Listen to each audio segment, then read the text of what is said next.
from WREG in Memphis. This is News Channel 3 at 6. And first at 6, a Memphis couple locked up tonight after police say they overdosed on drugs with their 5-month-old son in the back seat of the car. Well, this case shows the opioid epidemic's reach and the grip that it really has on the Mid-South. Good evening and thanks for joining us. I'm Stephanie Skurlock. And I'm Greg Hurst. WREG's Shay Arthur talked with a man who helped the couple's baby until help arrived.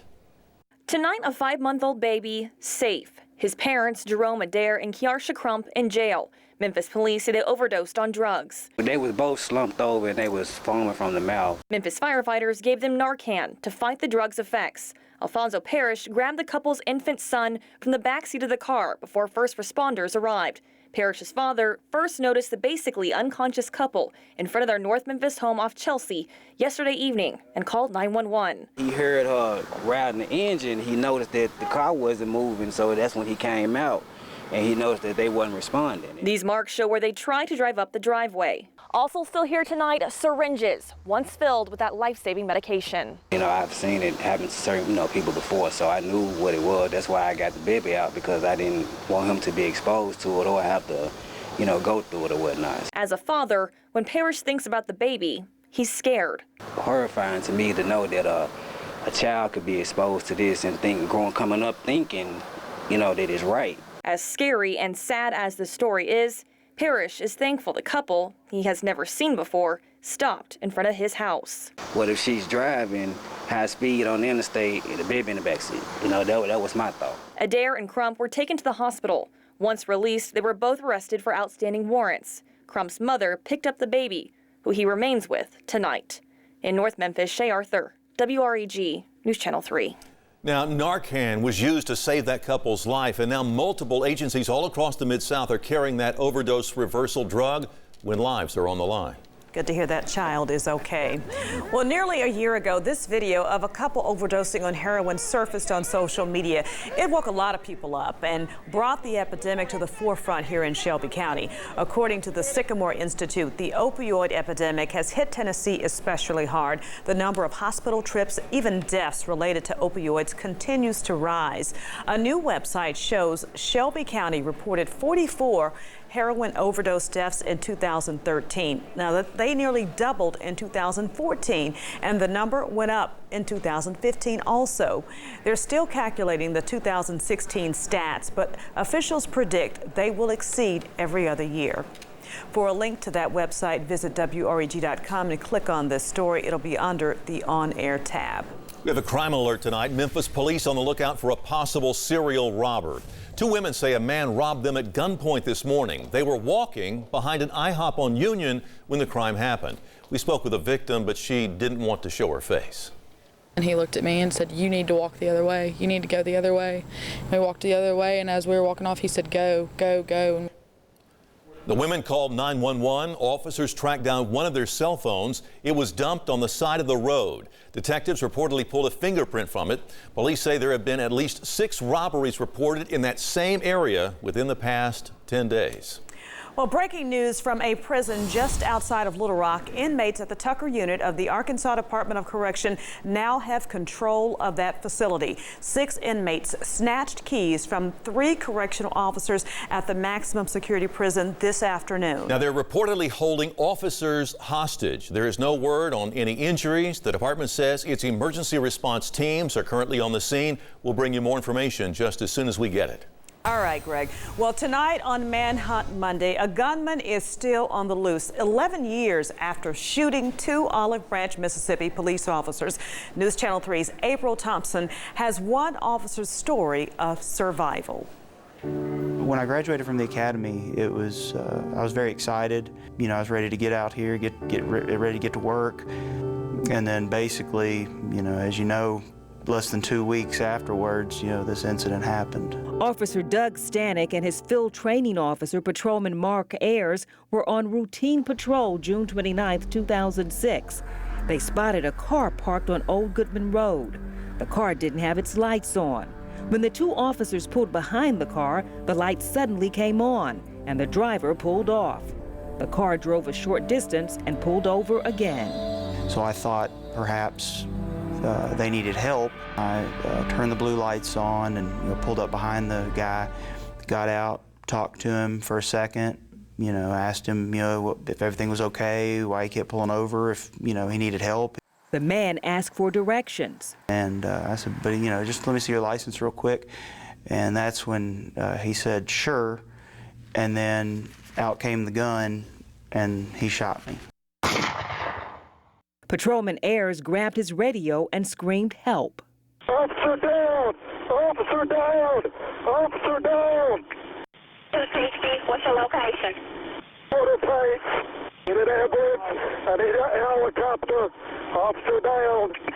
I just remember hearing Mark on the radio saying, shots fired, officer down, officer down. That's when the gunman turned and shot Officer Ayers multiple times. Ayers wasn't wearing his bulletproof vest. I just remember thinking, my life's over, because this guy gets out of the car and then I hear all this extra gunfire, and I'm assuming that it's coming from Mark's gun, but we later found out it wasn't. And then the gunman got in the car and pulled off. When the guy started to drive off, I just noticed that something wasn't right. This guy shouldn't be getting away, and that's when I got up and shot 7 times into the back of the car.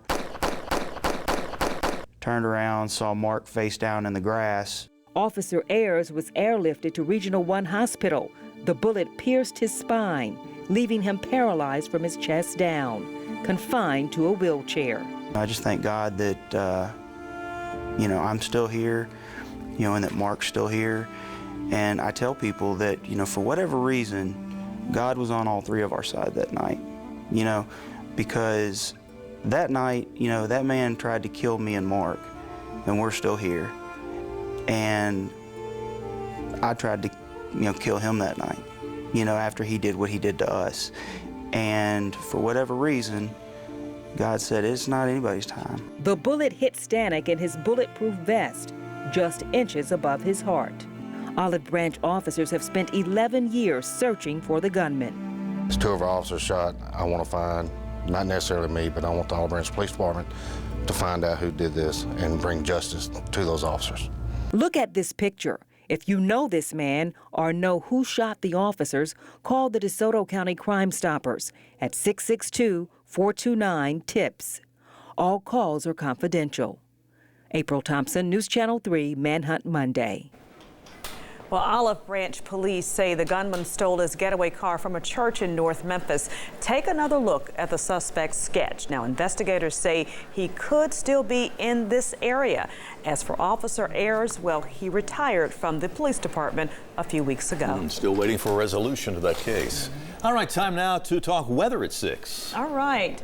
Well, WREG has a new radar that we've been telling you about. It'll give you some new information, and what's best is that it will keep your family safe during a storm, immediately giving you information. And Tim Simpson is here now to explain how it all works. You remember the old televisions had the tubes in them, and you go into the back of it, all these big tubes? I'm much younger than that. Oh, yeah. Exactly. Right. I have no idea what you're talking about. Well, radars had tubes like that as well, but they were very expensive tubes. Well, that is old technology. This is the new technology that we have now. It's an S-band radar using solid-state equipment. This will help us scientifically see these storms better so that we can give you the life-saving information that you expect and that you deserve here from News Channel 3, as we have been doing for many years. This is just some of the video of the construction of that radar over the past several months, and it is here now. This is Storm Tracker 3S, and you're seeing light rainfall here across the Memphis metro area to the south. A little bit heavier activity here down toward Oxford. Here's the light precipitation just north of Millington, but back down a little bit further to the south, just around the Oxford area.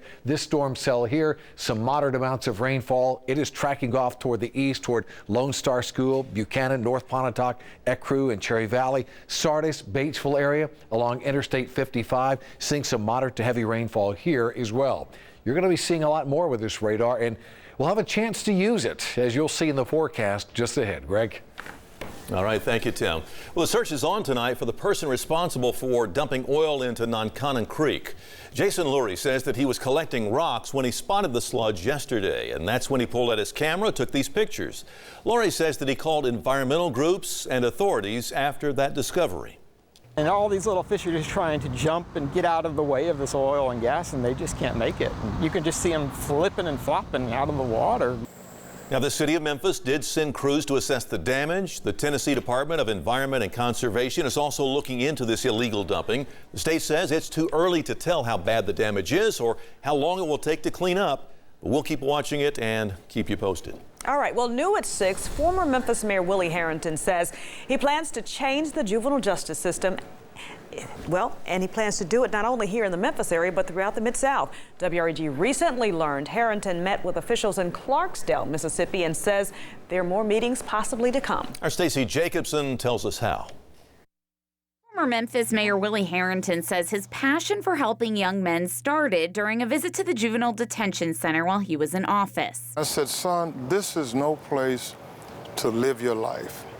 And this little boy gave me the biggest smile. His latest project is to create a center where kids who get out of the detention center can go for job training, mental health care, and education. What we want to do is to eliminate the school to prison trajectory problem. He's been working on the Memphis part of that plan for more than a year, and now he's expanding into Mississippi. It's even possible that location could open before Memphis. A couple of weeks ago, we made a presentation to some elected officials and appointed officials in Clarksdale. Hello? Clarksdale Commissioner Bo Plunk was at that presentation. He says the center could be a huge boost for the area, providing up to 100 jobs and filling a void. Most of our crime here in Clarksdale is committed by juveniles. Process them in, they already out. So they're not being really disciplined or taught a better way. So I think that juvenile detention center would help. But he wants to know more. He says Harrington is offering to fund the center, but it would be a public partnership. How long can a juvenile be held in a detention center and who's paying for it? Harrington says he'll give a follow-up presentation in the next month. They're also currently looking for land in Clarksdale. Stacey Jacobson, WREG News Channel 3. Clarksdale officials say the center could also offer services extending into Helena, West Helena, Arkansas. Well, coming up, a troubled Mississippi automotive company is in some big trouble. Why the state's attorney general is stepping into the mix. That's next on the News at 6. Your #1 6 p.m. newscast, WREG News Channel 3.